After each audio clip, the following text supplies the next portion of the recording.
And then just the communication. Good. It's gotten maybe have been trickled down to some point, but not everyone.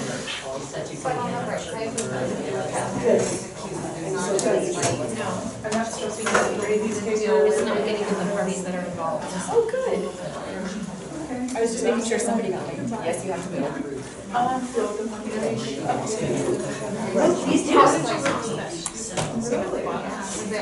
just don't even know. It was really hard. I had to go like 4 minutes. I just kept looking into the box and I had it because I'm the one that believed that was the first time. I didn't even know it was by the time I went on it. And then she really interesting that it moved. I'm gonna sign hers. I said it moved. You have a little bit of expectations. Yeah. She said it was great. Most of them, I know, are saying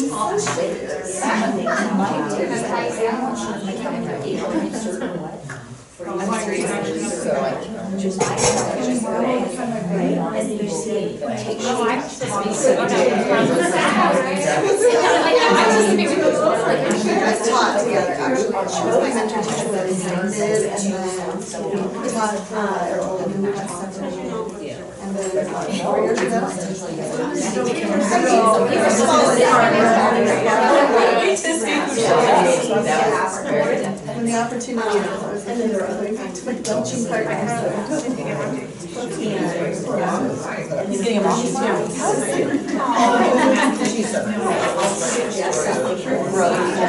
It's not a good. Yeah, you know, right. So really, really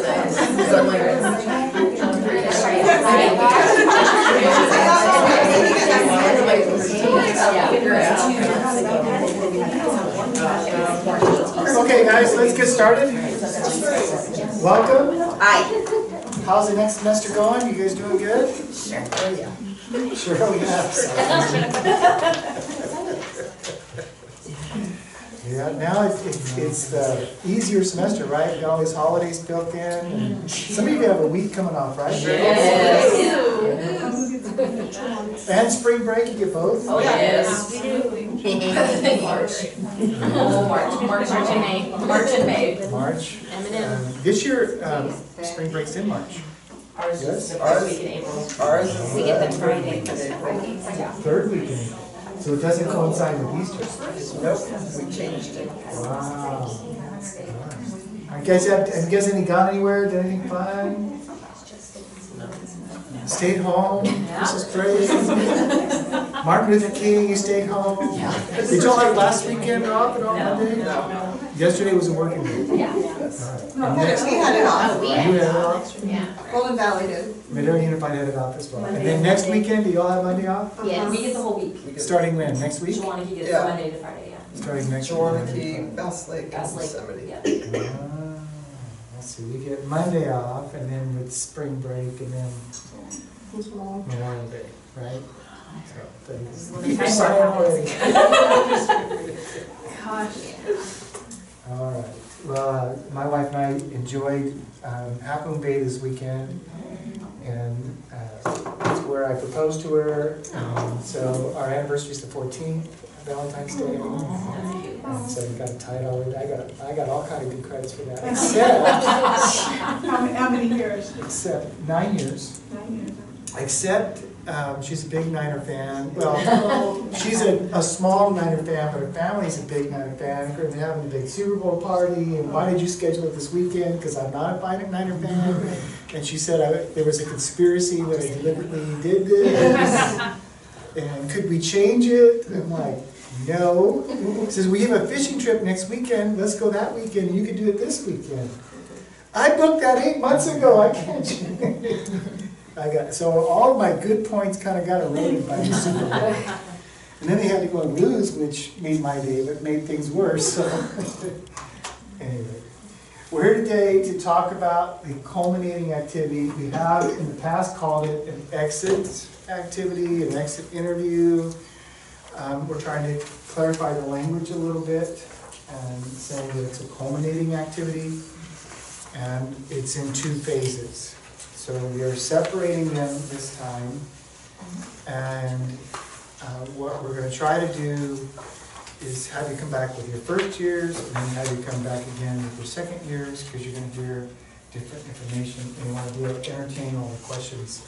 But tonight we're going to go over both. So I'll give you the rundown with this caveat. We are still looking at minor edits, and that's the bad news. The good news is you can contribute to that tonight. So we're going to look through this, and then go, this question is black. Let's try to figure this out. We edit some of the language to make it positive. Some of the directions said don't do this and don't do that. We tried to make the questions positive and not negative. And there's, I think, 1 or 2 that repeats itself for both years. So let's start with, let's see if I got this. The first year interviews, culminating activity, there were 8 questions. The first question that you're going to ask is, can my candidate bring information, or is there any required documents that they need to bring? There's nothing that they need to bring that is required, but it's suggested that they do so. Not for us to turn in, but so they can reference that throughout the year. We recognize that they're going to be nervous, and we're going to try our best not to make them nervous. But it's just the nature of the beast that they're going to be nervous. When you get nervous, you forget things, you speed things up, or I just conducted some interviews, and I had one person that was really nervous, and we gave 20-minute interviews, and they took 16 minutes to answer the first question. Because you got nervous, and you started filling in the blanks. So, if they want to bring cards, if they want to bring notes, if they want whatever they want to bring that would help them, we would recommend that. But there's nothing required. Will they know the questions We before? will pass these out. Okay, so they'll know what they're, and they know it's 16 minutes? It is going to be 15 minutes. Oh, 15 minutes. For the interview. Okay. 15 minutes. Which, I think many of you sat on the panel last year when we did the interviews, and they were running 12 to 15 minutes last year, right? All of you are being asked to come and sit on a panel again this year, which we will organize and put together in Madeira. The opportunity to ask the questions, you will still be allowed to ask clarifying questions if you didn't hear what you needed to hear. But we want to make sure that all the candidates are getting the same questions, and so you're not asking them a left field question just because it made sense. Let's take a look at these first 4 questions, and I think that the first one is pretty obvious. Who are you? Where are you teaching? That sort of thing. We're not going to ask them what year they're in the program. We know they are in the first year. Right? They're just finishing up their first year of the program. Is there anything that you see there that needs to be added, that we need to know?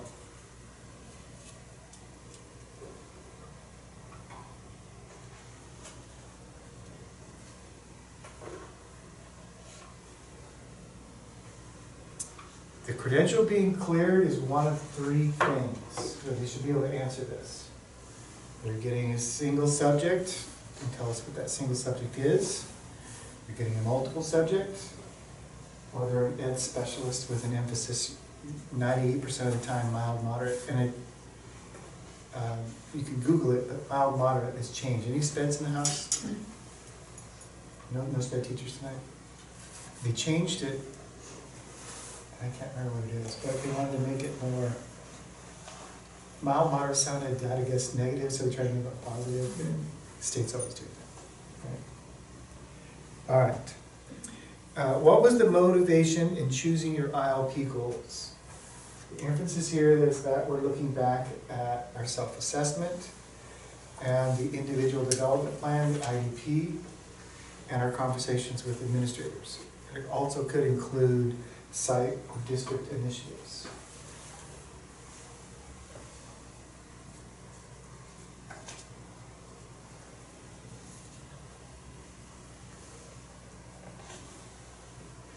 So it's very important to talk about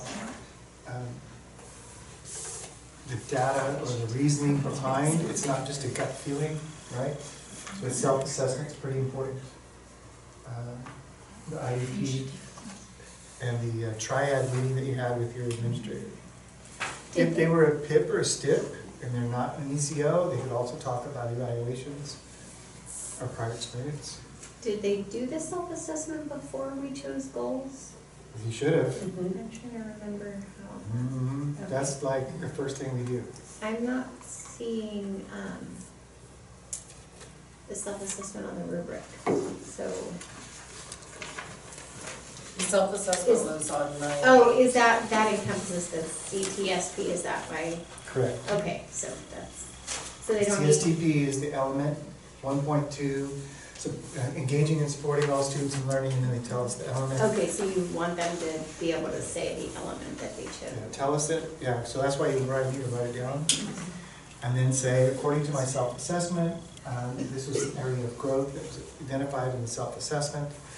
That's what we need to do. Right? I also confirmed that with my administrator when we had our triad meeting, or it was confirmed in my prior experience, or right, something like that.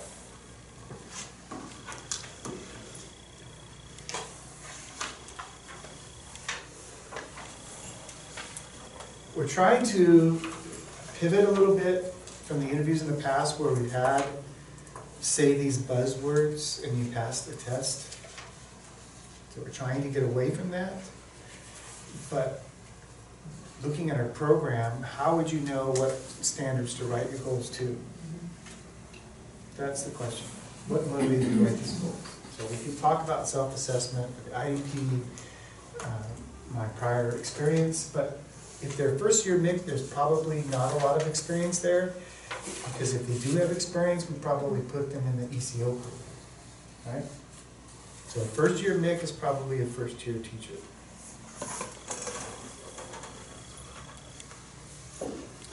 What pathways were most impactful to your teaching practice and why?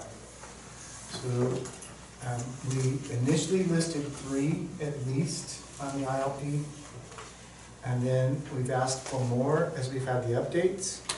So there should be lots to choose from. Speaking of which, in the interview it's talking about both goals. When we get to the presentation, we're going to separate that out. Okay? So they can mix and match a little bit. So there's a lot of pathways that they can choose from.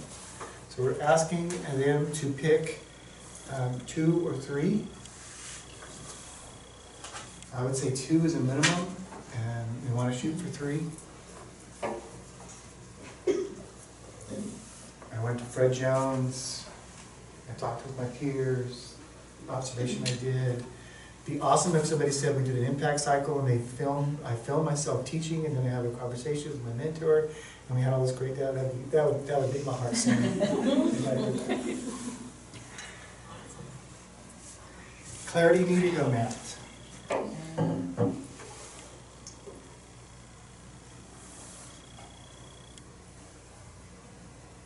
So you can see the interviews following the ILP, right? As you think about your ILP goals, what are some accomplishments that you are most proud of? Okay, so that's kind of a different question. We haven't asked that before. So tell us the story. Hey, I was able to because of this, and as a result, my students are now able to do that. Right?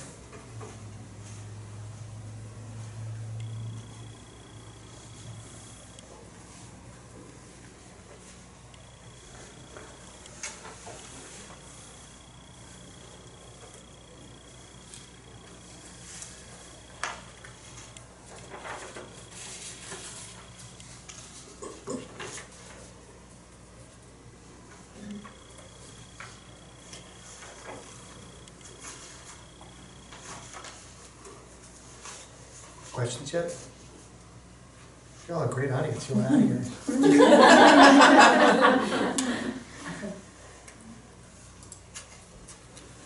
All right. What evidence can you provide that indicates that you've grown as a teacher? Now, if you're also cross-referencing it with the rubric, You'll notice that we're looking for 2 or 3 pieces of evidence once again. Where would we find evidence a teacher grew up? Measurable outcomes, Measurable outcomes. that's self-assessment. Self-assessment, there's a big one. I can be looking at analysis of student work. My students were able to do this, and now they're able to do that. We're using in Mid-Area 5 for math and English, the NWEA. We can look at scores from September, December, and March. A little harder to use something like once a year CASP. But if you have that kind of data that shows that students are growing because I'm growing, that sort of thing. Any eval feedback? Evals, observations, I have journals. 2 teachers that are very nervous about this point because, I know that in theory, things are supposed to go a certain way, but we all know what testing days are like. And they're hitting their heads against the wall. They've got these 3 focus students, right, that they identified at the very beginning so that they could do it. And it's like, one kid, he's absent the first day and he takes the second test, or he takes the second test and then he goes down on the third test, or the data's a hot mess, because it is. Is that, and they're both really nervous to show their test scores. Okay, so first of all, the focus students are supposed to represent subgroups in our classroom. So if they're not a true representation of that subgroup, pick another person in that subgroup. Okay, that's good to hear. Right? Because they're thinking that they're locked into these 3 names that they've been tracking the whole year. Sometimes they transfer out, sometimes Right. they drop out, right? So they represent a subgroup, pick another person in the subgroup. Got it. Second thing is, when they're looking at their ILP data, that data has to make sense to the teacher. So we've given suggestions, but we've never required where the data comes from. So I've never said you must use XYZ. So we have kindergarten teachers using site roads, right? We have special ed looking at how many students are making ILP goals. If 80% of my students reach their ILP goals by the end of March. Is there a rubric that she's using consistently throughout the semester on writing? Right? All of those are valid pieces of data. And it's not too late to change that if we have to. It gets tougher than we really want, because now she still has to be able to find that information back in August. So we can't just make it about a thin air. There has to be some sort of assessment in August that we can have a pre-look at and compare it to where we're at now. As long as she has that, I don't care what it is, if it makes sense to the teacher and shows the growth that she's looking for. Right?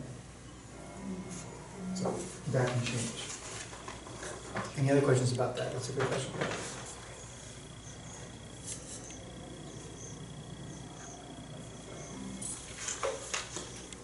Anyone else struggling with their data?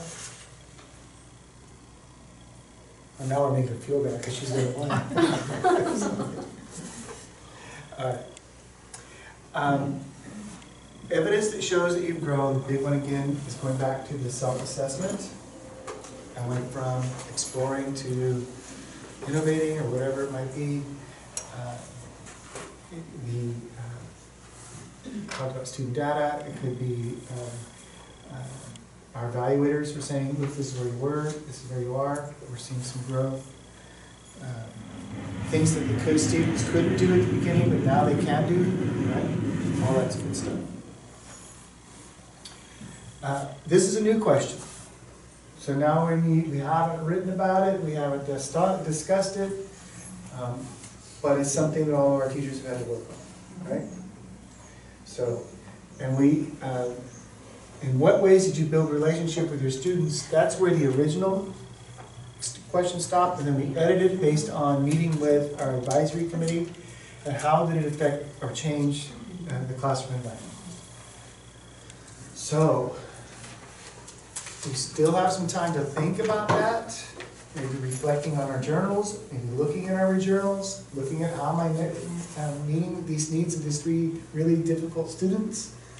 How am I forming those relationships? And how did it change the classroom environment? Who is Mr. Clark, right? And he has 112 rules or something like that? Did you guys read his book and watch his movie? Who was the actor?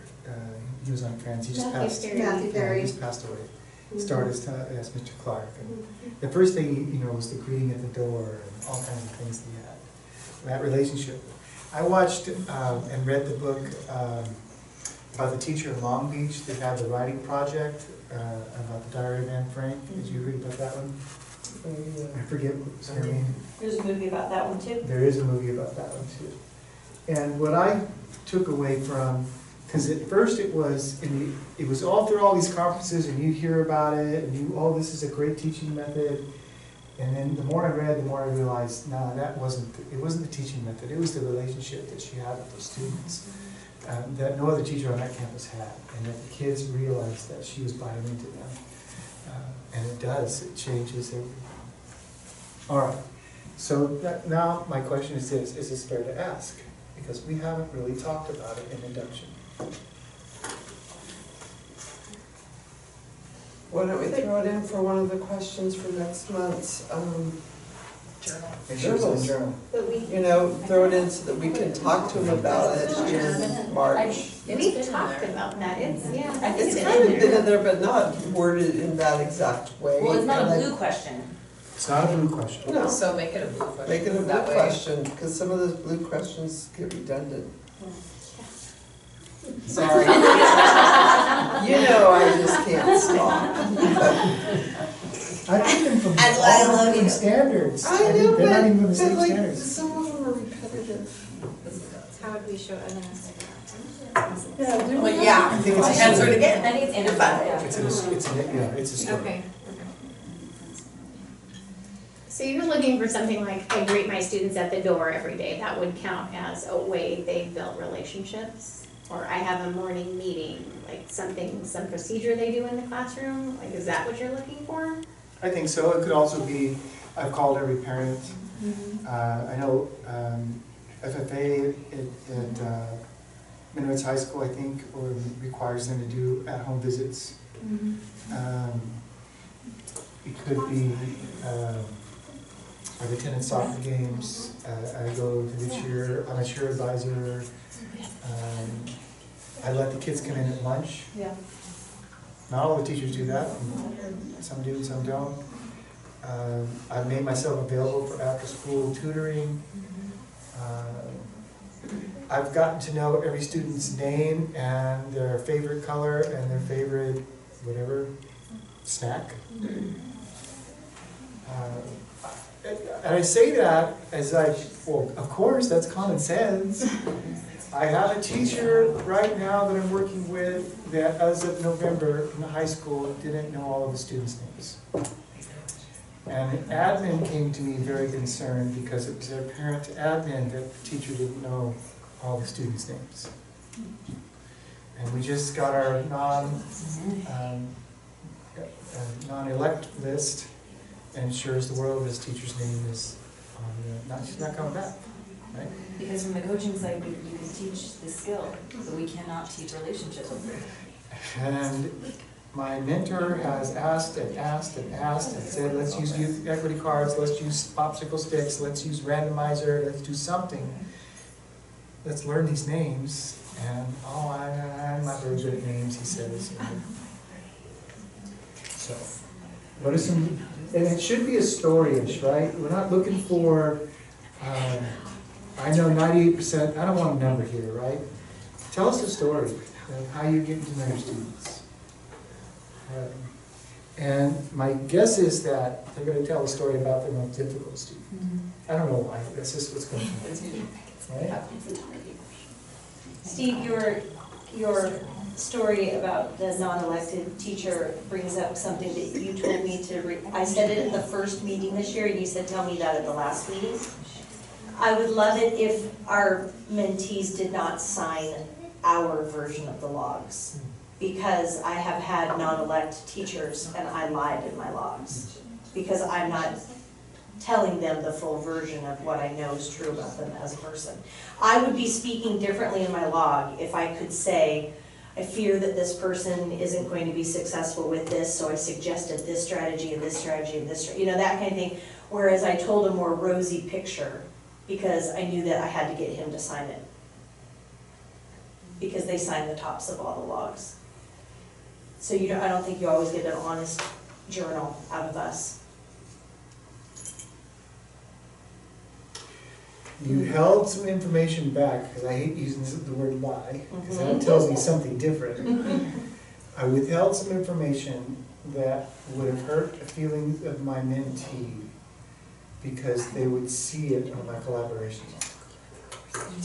Like my version of my notes and my version of what I've turned in are very different. Because I take notes the whole time I'm meeting with them. And then this person was not elected, I knew he would be not elected the whole time.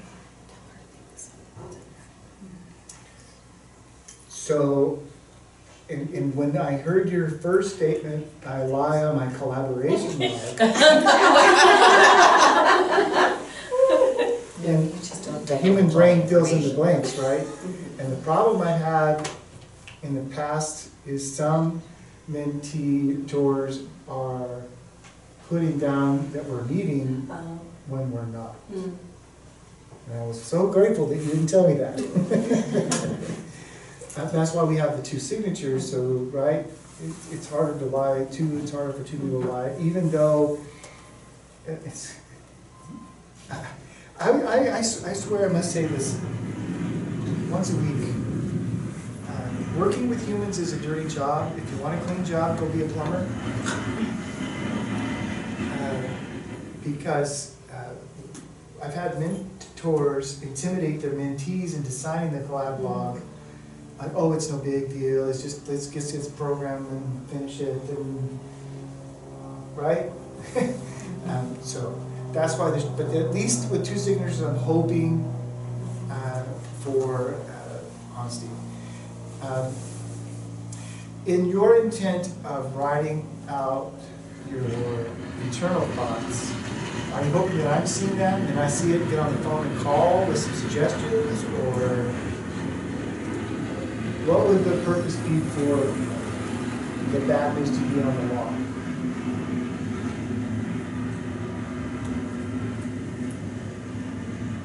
Doesn't need to be, but I'm not going to say my full version of my thoughts. I'm okay with that, because okay. on your log, it should be pretty brief anyway. Bullet points, right? Which is bullet points. We met, we discussed rearranging the room, we discussed a problem having with this certain child, or this parent complained, or that's all I need to know. And the elaboration of that is in the journal. Your candidate's doing all the work. And you tried to, for one thing, to make your job really simple on the paperwork side of things. However, keeping those detailed notes is vital for you for a lot of reasons, right? It constantly helps you think what do I need to talk about. It's also a safety net. And when the principal says, well, what the heck's your mentor been doing this whole time? How come you're not getting any better? Comes to meet with you and you say, huh. Yeah. We tried this, yeah. Right? And I keep it all right here. Yeah. That's where it needs to be. Okay. So I'm not sure, and furthermore, I'm always here if you want to call me and we can talk and say, hey, I'm struggling with, I don't know what to do about, and I'm happy to do that. I will tell you one other thing, and unfortunately it's being recorded, but sometimes our job is to help people just understand you're probably not a teacher. Which is what I moved into from, I mean, he was non-elect from February on, so our conversations from February on were, let's find a way for you, a place for you to be successful, and so I would, you know, that kind of stuff. Some teachers bounce around districts and they do okay. Some change, especially we see it with junior high going into high school because it's a different age group. But just because they have a credential, and I don't know how successful the universities are at getting people to finish the program. I think they're financially motivated. to keep teachers in the program, or prospective teachers in the program, and a district is not financially motivated, unless we're talking math, science, and sped, and we kind of give them an extra chance, but I don't think everybody that comes to us is going to be a teacher. And it's okay, and it's not on you, right? And that's a conversation that I've had with my full-time mentors, because they're like taking it home every day. This teacher's just struggling, and I can't figure out how to get them to change. And we've had 8 days of instructional coaching training, and one of those days was dedicated to nothing but teachers that resist coaching. And out of the 80 teachers, I have about 7 or 8 that are resisting the coaching. It just boggles my mind. You're 27 years old, you've been teaching for 2 years, yet you've got it all figured out? Really? Unbelievable. Good luck to you. And when I meet with you, there's about a third that's struggling with resistors. And I don't understand the mentality. What we found was a strong correlation between non-VLX and those that resisted coaching. And they're not getting fired because they resisted coaching, they're getting fired because they needed the coaching and resisted it. It's okay. Don't wear that one home. Okay? But it's important, and I'm getting off and I'm rambling, maybe I need a timer. It's important for that person to know that they need to finish, because induction travels with them anywhere in the state of California.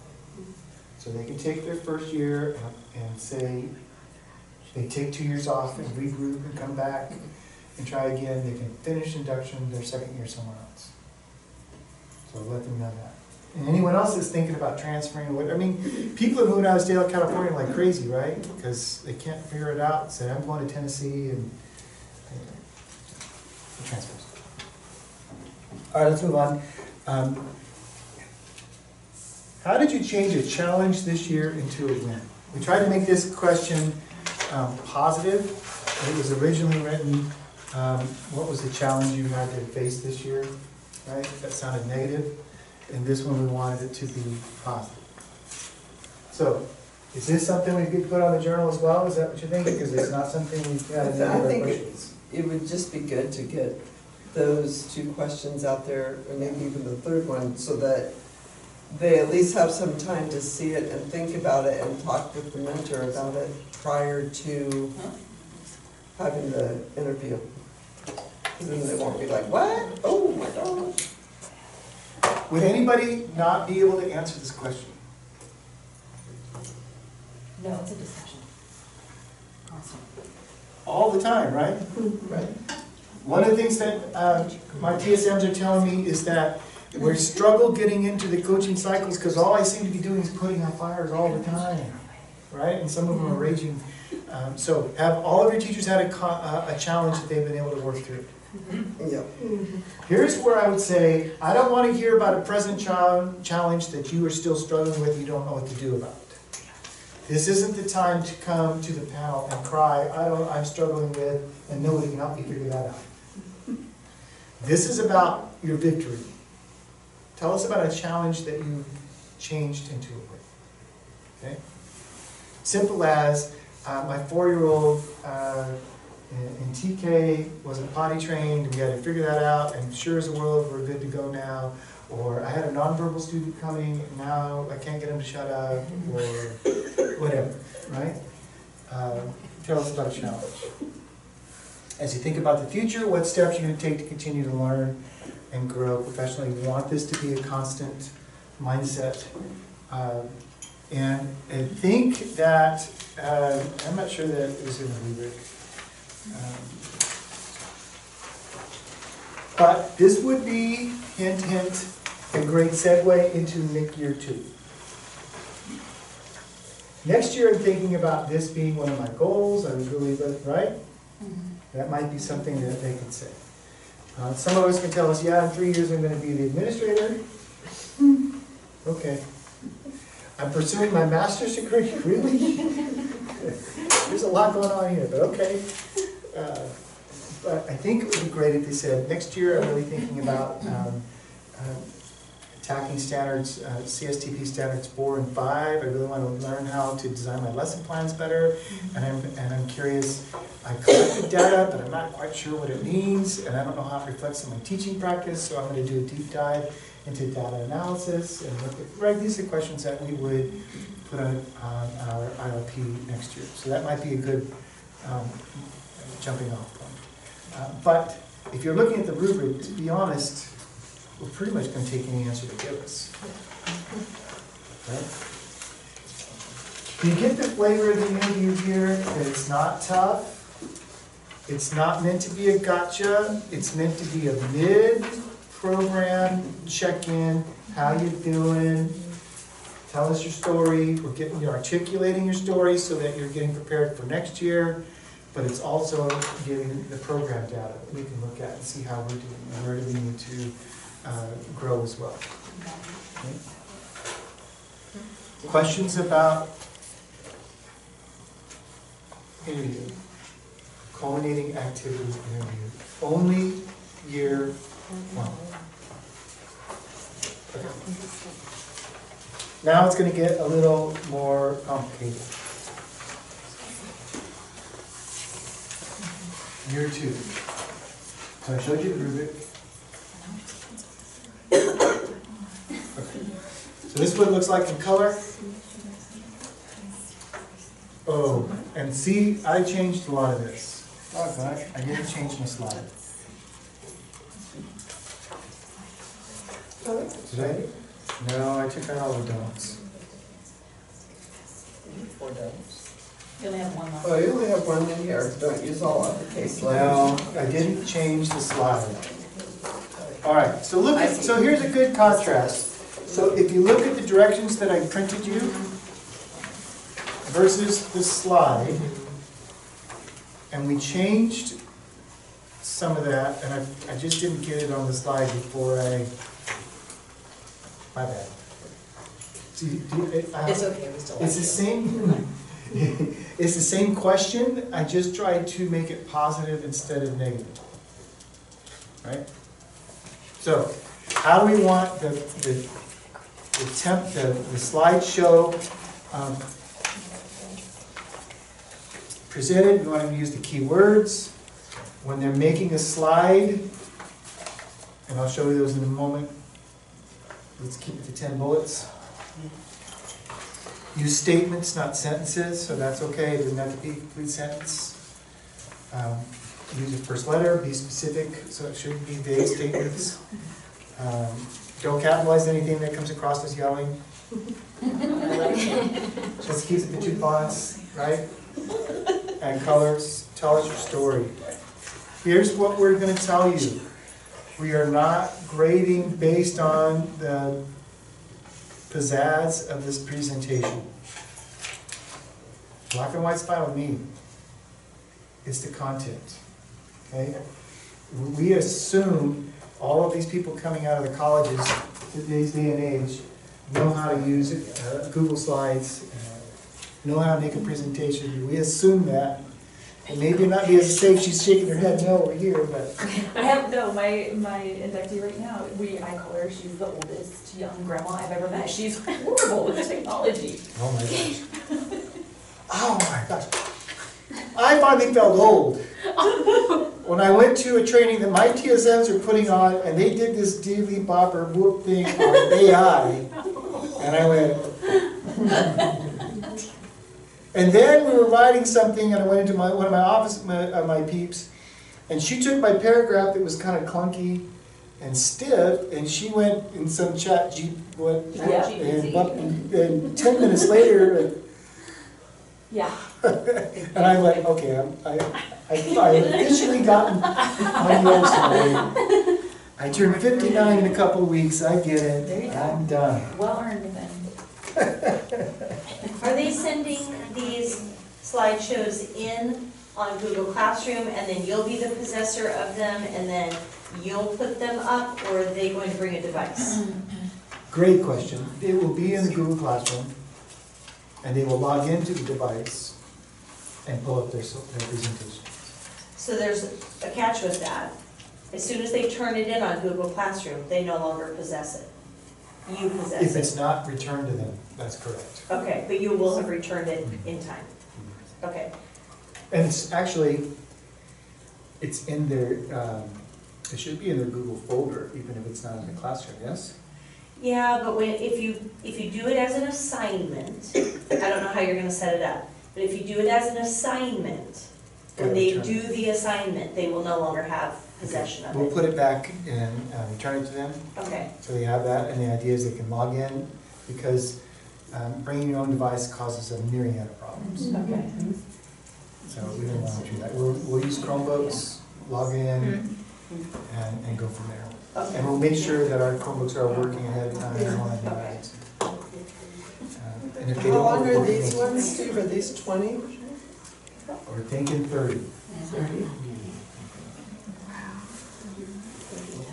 I want to think that when we did this with 20 minutes, some of you were around then, pre-pandemic. It was too short. 20 was like barely enough time. Yeah. They were usually 2 to 3 minutes over, then it caused all our scheduling to get messed up. So we're thinking 30. 25 to 30 is good. All right. So, as you can tell, I changed the directions. It says, don't read off your story, tell your story. We just simply wrote, tell your story, so you can see the edits that we made going there. Okay. I don't know if you want to look at the directions or the template. But I will say the first direction is this. Pretty much except for the title, everything else on the page should be deleted. And when they get the presentation template, this will be a slide. We want them to delete the slide. Delete the directions, delete the slide. Okay? When you see here, all of the stuff that's in the brackets, that's what they're putting in. Now, we do need to know what year they are in the program, because it could be a year 2, or they could be an ECO. Right?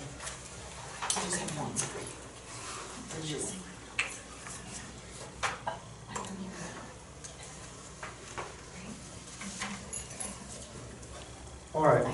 In the past, we've given almost sentence frames for this. So we're trying to move away from that to give the teachers more opportunities to express themselves without the confines. So there's a balance here, right? Because if we give them too much freedom, then the teachers go, I don't know what you want. And if we tell them exactly what they want, then we get robotic responses from everybody. And that, we miss out on the story. So, we're trying here. What was your ILP goal for your first CSTP element? Very similar if you think back to our interview question. Right? What was your goal? And why did you choose it? Self-assessment, IDP, past prior experience, my year in NIC last year, evaluations. There's a lot of evidences that can come from this. Right?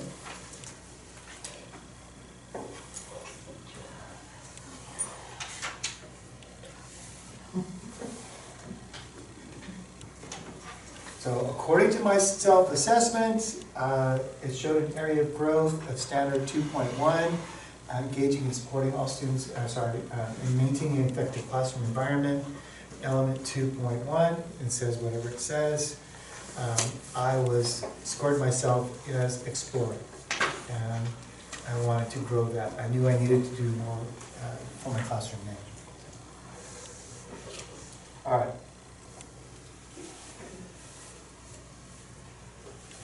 What pathways were most impactful to your teaching practice and why? Now notice that in the interview we didn't make a distinction between goal 1 and goal 2. Now we are.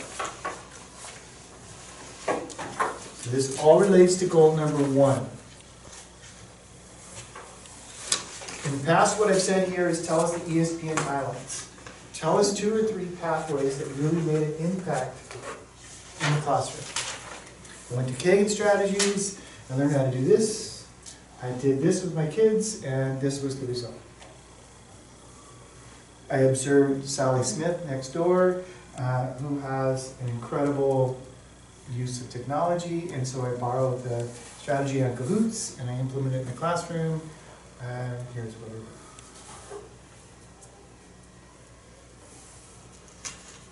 Questions about pathways.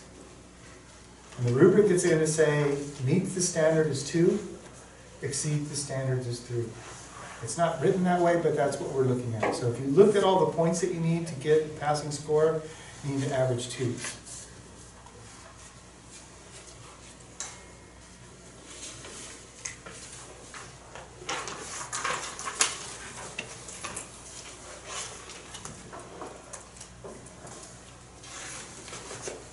Did they meet the goals? Now you're looking at outcomes. Is it possible that they didn't meet the goal? If the answer is no, discuss what you learned and what success you did find. What changes would you make next time? Okay? Did you meet your outcomes? Did you meet your ILP goals as it relates to standard 1? So, you were talking about test data a few minutes ago. I'm sorry, I forgot your name. Alicia. Alicia. And you were worried about where we're going to be, and you're relying on these 3 kiddos, and all of a sudden they're farting around, or they're not here, or whatever. Tell us why we didn't meet those goals. So it's not you didn't meet your goals, okay, you got to repeat induction all over. Tell us why you didn't, and what did you learn from it, and what would you do again next year? Because my charge from the CTC is, are teachers growing in their profession? That's my charge. How do we give somebody a credential? Are they growing in their profession? I didn't meet my goals, but blah, blah, blah, blah, blah. Plus we had 4 fire alarms, and 2 years ago we had kids in the class because there was too much smoke, and right, Bass Lake, and a month out of class, or whatever. On the day of the test, we had a rattlesnake that crawled on the sidewalk. I mean, y'all had some pretty good stuff going on here. Tell us why you didn't meet those goals. What would you do differently? What challenges would you take? Okay? Any questions about that? Very similar to what we've done before in the past. So when you say 2 slides, Max, like you could have, like a pre-assessment, maybe something that was done like in September, and then like a summative one that's done in March? Yes. For your data? Yes, that's what we're looking for. Okay. Or something was done in September, and then a series of tests leading up to March. Right. But at least 1 pre and 1 summative. And that should have been identified already on their ILP.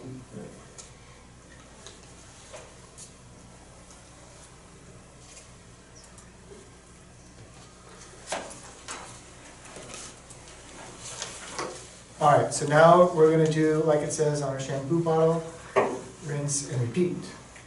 This is standard 2.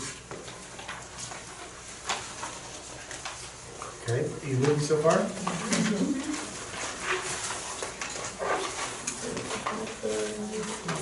As you think about your goals and outcomes, what are some accomplishments that you're most proud of? Hey, this is about a story. This is where the narrative comes in. This is where we should see the passion of that teacher getting excited about what's happening, excited about the growth, excited about what they and their mentor were able to accomplish. And you'll notice that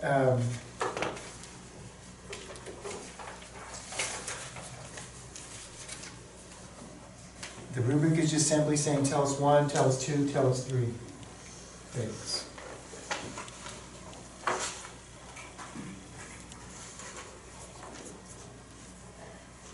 So it's a story.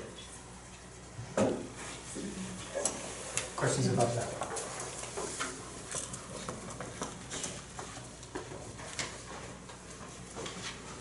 This is just in bullet points too for them? Or? Yes. Okay, and then they can just expand Yes. on that. Say that again real loud so everyone can hear. This is just done in bullet points, and then they can expand through their story. We would prefer that it's not all written on the slide, right? We want them to talk to us, not read what's on the board. So bullet points and tell a story.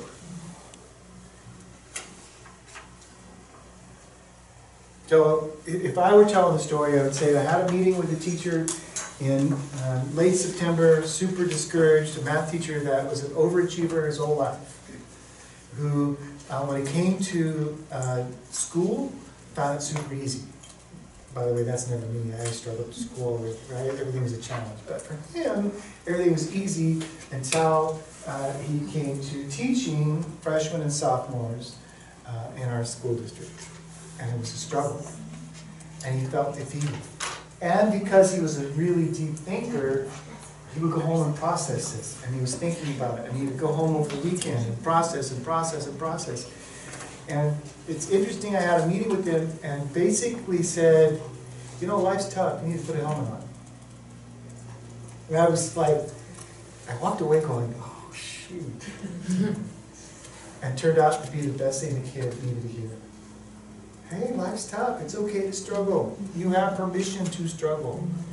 And it allowed him to give him permission to try things and fail, to not get everything right the first time, to realize that working with students is difficult. It's not as easy as it looks from the outside, and now he's soaring. So I would say that that was one of my accomplishments. Was to talk the kid off the cliff, and from the perspective of his administrator, we think we saved his career. It was that dramatic a change from just some kind of a flip statement that I said. And I really just kind of said, life's tough. Put a helmet on, you know. It's something that a dad would say to his kid, right? Not moms, something a dad would say. I've said it here. Oh, not in trouble. Not in trouble. A room full of women, not in trouble. I was thinking. There's no guy those things, that's my mom. Guys, fuck you, dude.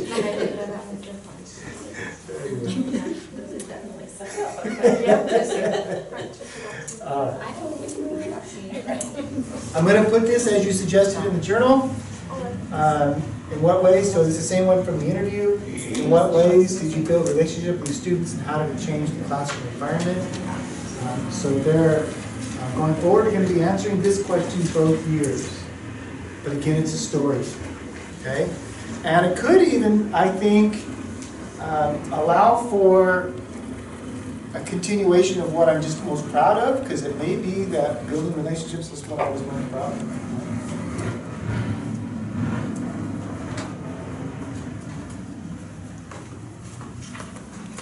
All right. And this one also is similar to the interview question. How did you change a challenge this year into a win? So I want to hear the story. Again, it's not the time to tell us they're still struggling with this challenge. This is, I got a win out of this one, whatever that is.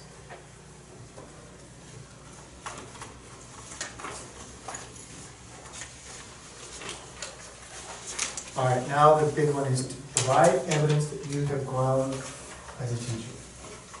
So now we're circling back to the self-assessment using the CSTPs.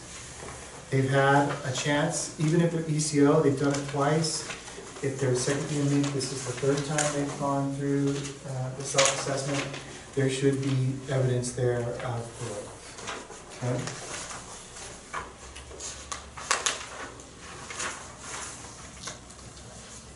They attacked 2 standards this year with their ILP.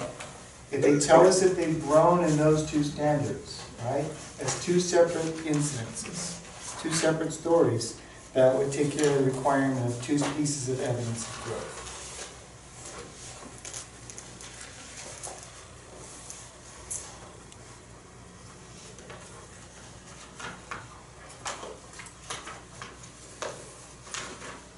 And the same question from the interview, what are you going to do to get better next year? What are your long-term goals?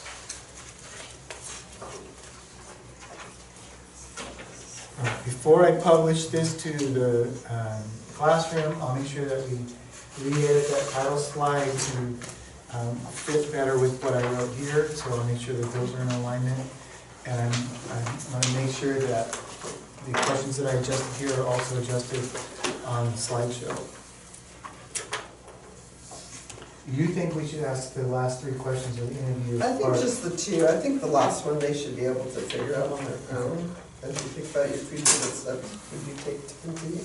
Because it can be, oh, I want to take classes in, you know, in water science, because I want to really delve into the water issues in California. Or, you know, I want to take some online classes, or I'm thinking about changing grade levels because I'm tired of teaching 7th grade and I think I really would fit better with high school. You know, any of that stuff, that's all personal stuff for them that they need to think about when they're filling this out. Yeah, they could even say, I really like the fact that I was observing teachers this year. I'm going to continue to observe teachers on my prep. And I'm going to, and particularly if I have questions about how to deal with, that would be an answer. Or even if they're like, oh, I really like this, I've been doing it for 2 years, I want to be a mentor. Yeah. Yeah. Okay. All right, questions, concerns, comments? Editing opportunities. So you got the first look at this since we met with our advisory in December. Are there things you want to add, subtract? Does it seem reduplicated? Is that the right word? I really like the reflection component of the whole process, because that's how we're working with them currently. And they're evaluating by the admin the same way with the reflection process. So I think they're able to collect that data, especially since most of them have now had their formal observations, can work through that. They've also been putting data in their journals, right? So that, Yeah. that source of data can come from the journal, should come from the journals.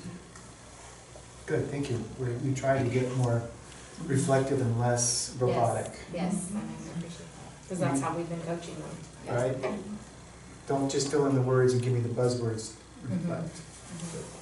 Are we gonna sit in on a panel for both, even regardless of what our mentees are, a year 1 and a year 2? Yeah, yes, it's possible that you've been coaching year 1s all year and all of a sudden we throw you into a year 2. That's gonna be based on the date that you pick to come. Oh, okay. And we're gonna do year 2 and ECOs first and then do the interviews second. So that we have enough time, if there's any issues, to clarify that before school gets out. Whereas if I have year 1 and I don't quite get to it, well, I can still give them in the fall. I hope we haven't left.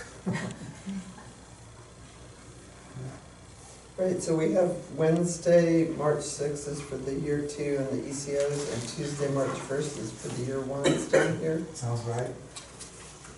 Where's that information? On like That's not the presentation, that's not the presentation, it's the meeting with your, Right, yeah.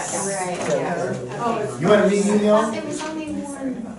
There will be one for year 2s and one for year 1s. Right, that I. Different information. It's probably gonna be a 45-minute meeting. I'm just gonna tell you right now, there's no reason to make it a 2-hour meeting. But I want them to hear and be able to ask questions. And what I'll do is have Jessica send the camera out again. She was out today, but I'll ask her. I think at first, yeah, we're just looking for the dates to be determined for April and May. And that's coming. And girls. Oh, the girls. They only have year 1. Should we be concerned that some of our mentees' journals are not being graded, or comments that they're asking their reader are not being replied or responded to? You should be very concerned if they're not graded. I've been keeping, it can't be very many of them. It's like since November, Uh-huh. Since November. Yeah. My year 2 is graded, my year 1 is not. Both of mine are not, I have a year 1 and year 2. My My year 2 is my year 1. All right. Yeah. I'll rehearse that this week. Year 1 Yeah, because is we've had and year one, 2 is. we have first years, one was, and one never got any comments or, she might have, since we, yeah. And I had a year 2 who had a comment with a partial credit, so she went and fixed it, and then had put comments back, and the credit hasn't been Yeah, I adjusted. have that too. He is Okay. All right, send me a text or an email. That's not supposed to be happening, so I'll get on that right away this week. Paying good money to do a good job, so. Oops. All right, any other thoughts? All right, we'll see you in a few weeks. Thanks. Thanks for being flexible in the room. Actually, this one worked out lovely. I like For the this I like this size of better, it. it's not as noisy. Yeah, that's what